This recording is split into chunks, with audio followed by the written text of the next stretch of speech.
In this lecture, we will cover the basic BJT fabrication steps. So here we are taking NPN transistor for the fabrication. So here you can see that collector in, emitter in and base in. So in this BJT, first we have to make the collector, then base, then emitter in, and how how we have to grow all these things, all three terminal of BJT we will cover in this presentation. So first we have to start with the basic. So the very first step before the fabrication of a BJT includes a wafer, or sometimes we can say we have to use a single crystal silicon. So the first step is our grow of single crystal silicon. So crystal growth is the first step. So here we are using a p-type substrate, okay, and which are 111 oriented with a resistivity of 10 ohm centimeter. So this one is the very first step for any fabrication. We have to grow the crystal. So this one is a NPN. So we have to take the p-type substrate, okay. After that we have to do the oxidation. If we have to go for the oxidation, so at the upper surface of the substrate there will be a formation of oxide layer.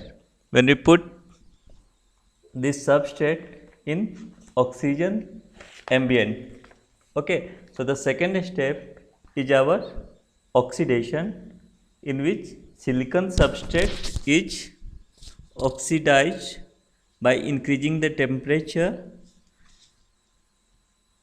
in oxygen, okay. So the next step is your oxidation step, that includes oxidation of silicon substrate by increasing the temperature in oxygen, okay. So we will get the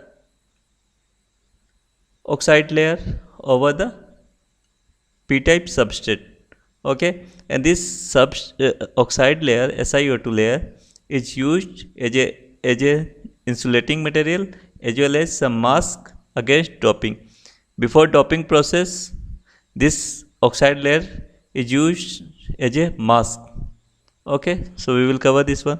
So very first step, crystal growth, we have to take the p-type substrate. Over that we have to go for the oxidation, in which we have to put the silicon substrate in silicon substrate by increasing the temperature in oxygen ambient, okay. So first step p-type substrate, then oxidation, okay. So after that next step is a photolithography. Photolithography is nothing but simply we are removing some specific portion of the oxide with the help of photoresist, okay.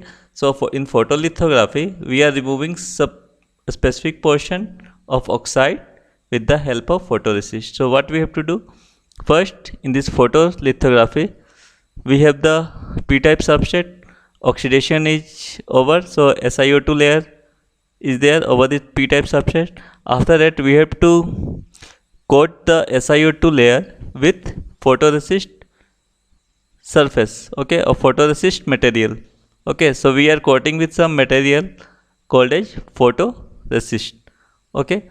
After that, coating the photoresist, what we have to do, then we have to use a glass, okay, as a mask, okay. So after that a glass is used as a mask, in which some transparent portion will be there and some closed portion, okay. So after when we are giving the UV light, some of the portion is of the oxide layer is exposed and it becomes soft, okay, and other portion which is the dark one is non-exposed region, it's become hard. So what we are doing first, we have the p-type substrate SiO2 layer. Then after the photoresist material, then we are using a glass plate. It is somehow not visible, but okay. So this transparent area, the middle one is the transparent area of the glass, and this one is the closed one. Okay, so after that, after the mask of glass plate is used, with some transparent region and some closed region. Okay, so when we are giving the light, so the light will fall through this area.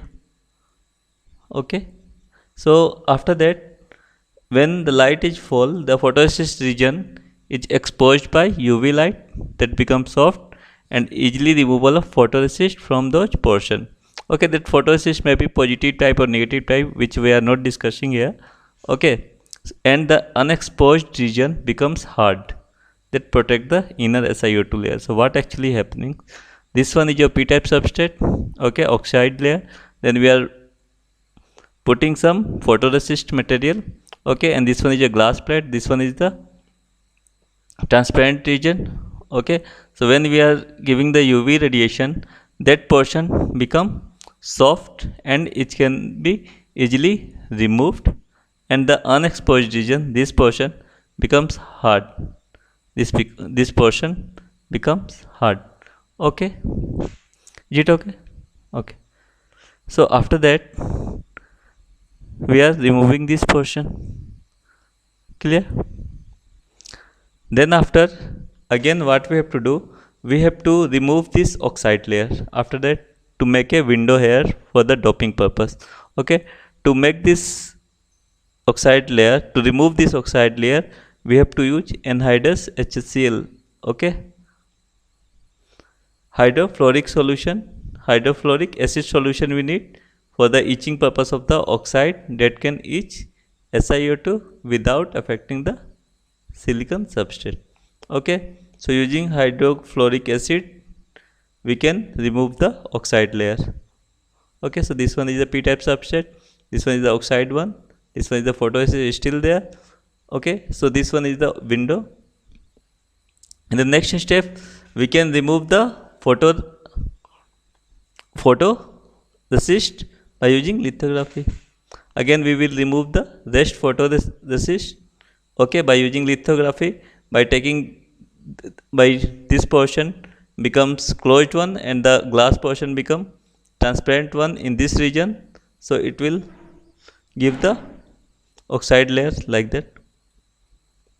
Yes or no? Means now we are removing this portion photoresist. So what we are doing, for the removal of photoresist, we are again using the glass mask, okay, in which some portion become transparent. So now the transparent portion of the glass will be in along this line, okay, along this line. So when the UV ray falls on this photoresist region, it becomes soft and it can be easily removed. So finally we will get this structure.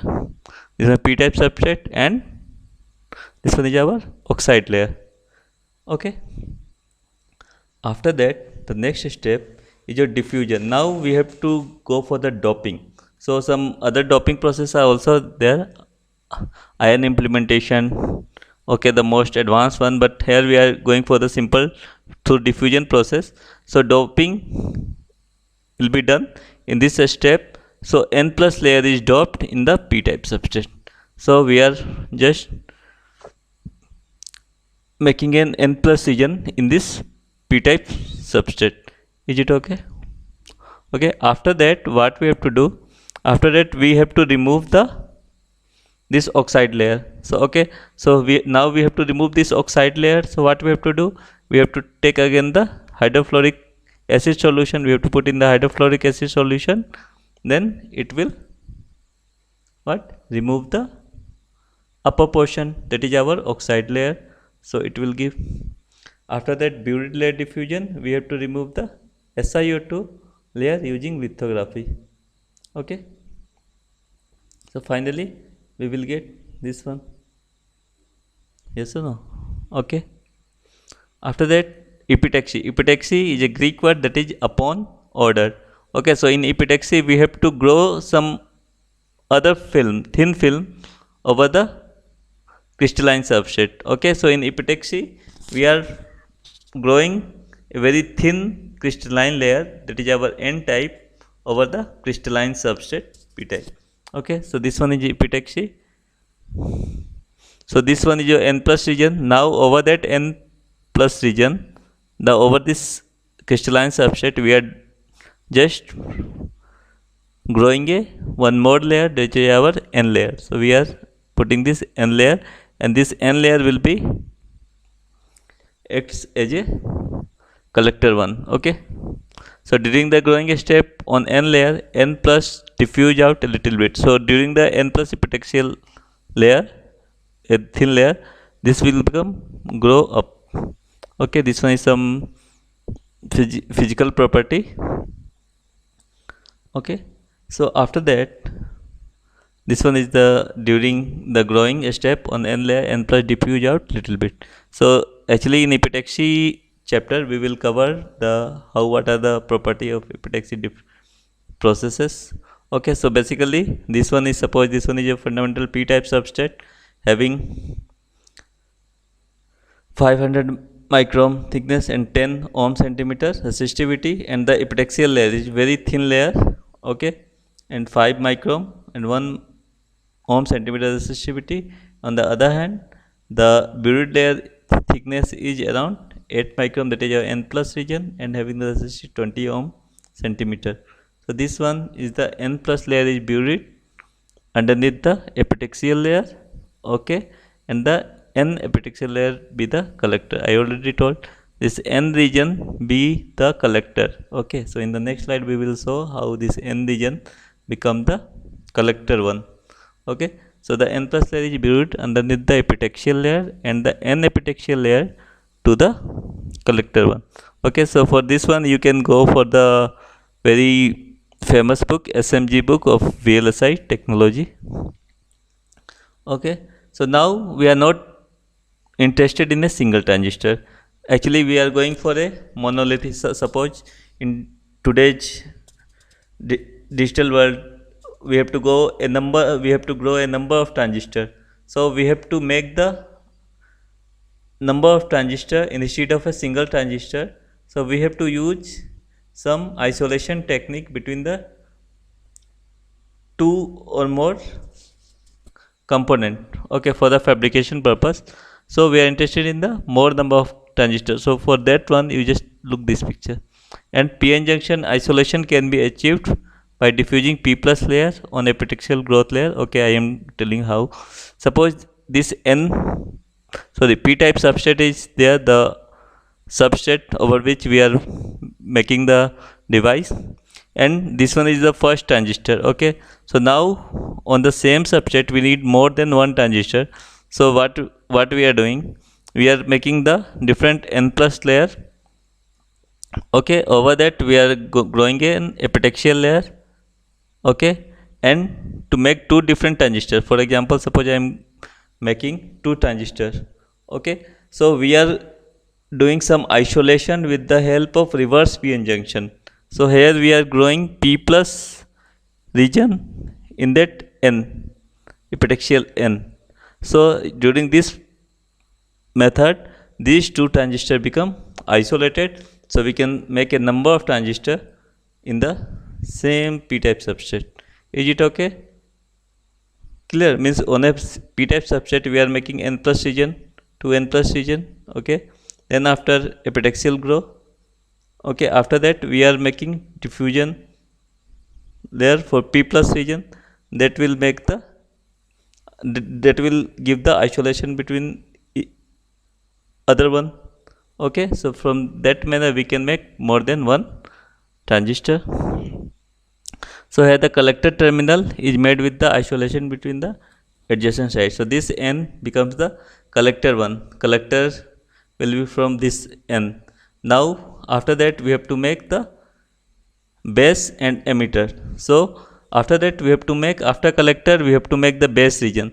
So base region again we have to grow a p region. Okay, in this epitaxial n region. So for this n epitaxial region, for the p, for the P, again we have to go for all these processes like oxidation, epitaxy, all these things, and we have to make a p p region in this n.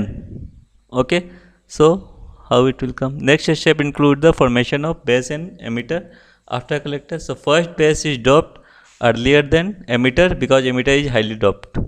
Okay, emitter is highly doped, so we have to make this emitter at the end. Okay, so what we are doing, we are just making this n epitaxial groove. Over this n epitaxial groove we are making the p type region, then again we are making the n plus region in this p. So it includes all the further steps. We are skipping this one because we are doing this one as a for the academic study. So this n plus region will become n region, then after we are making p region, then n plus region. So n plus region will be the your emitter one. So from that, first we will make the emitter, base and collector, and the final step is your metallization, in which we have to grow the metal over the collector, base and emitter. So this one is a rough steps for the fabrication of NPN transistor. So the very first step, crystal growth, oxidation, then after photolithography, diffusion, epitaxy, okay, and metallization are the 6 fundamental steps. Okay, so in VLSI study, VLSI technology, we will go for how we have to think of means in brief detail of metallization, epitaxy and oxidation, photolithography, what are the photolithography type, positive photolithography, negative lithography, all these things. So these are the very simple way to grow a NPN transistor, okay, using the p type substrate. So this one is all about the fabrication step for a NPN transistor. Okay, thank you for watching. So this one is the NPN transistor. So again I am repeating the steps. The first step, crystal growth, where we are making using the p type substrate. After that we are using oxidation, in which we are just increasing the temperature. Okay, in oxygen ambient the oxide will form over the silicon surface, that is our SiO2. After that we have to go for photolithography, in which over the semiconductor oxide surface we are putting some photoresist material which is light sensitive. Okay, then we have to use a glass plate, in which some portion becomes the transparent and other portion become dark, and UV radiation will make the photoresist portion become soft, and we can remove this portion. After that we have to remove the oxide layer. To removal of the oxide layer we have to use an what we can hydrofluoric acid solution. So we can remove the oxide layer, even we have to oxide layer. Then we have to go for the diffusion. Okay, so we are just growing n plus region. After that again we have to remove the oxide layer with the help of hydrofluoric acid solution. Then after we have to grow an epitaxial n region by using epitaxy. After that epitaxy we have to again make the p region in that n region, and p for the base one. So first we have to grow the base one, then after for the emitter we have to grow in that p region, n plus region. So we can grow the base, emitter and collector, and finally we have to go for the metallization process. Okay, so in that metallization we have to just metallize the 3 terminals, base, emitter and collector. But the very first step, first we are making the collector in, then after base and emitter. Okay, so this is your all about your simple fabrication step of a BJT. Okay, Thank you for watching.